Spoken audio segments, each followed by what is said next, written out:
The DEA agent that took down Pablo Escobar reveals how they found him. CIA had an operation called Center Spike. And basically, Center Spike was a twin-engine King Air that was flying over the city of Medellin with radio intercept equipment.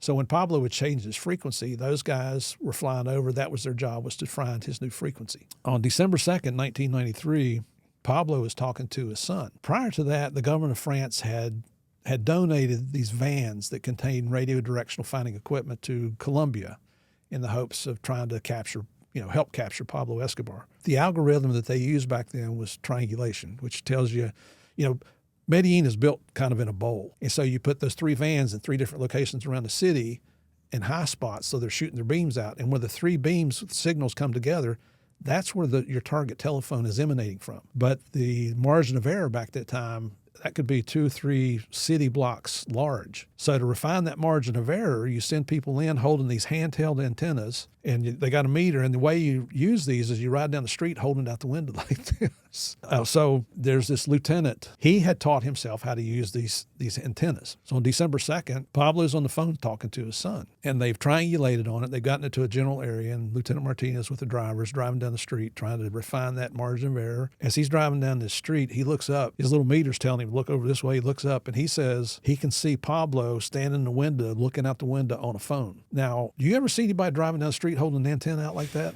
That would stick out in your memory, right? So we asked the lieutenant, how did Pablo react when you looked at him? And he said he didn't react at all. Well, all the phone calls are being recorded. So afterwards, this is like a day or two later, we go back and listen to those recorded calls. And what we're listening for is Pablo's talking to his son. He's like, okay, boy, this is what I want you to do. You call that, what the heck is that?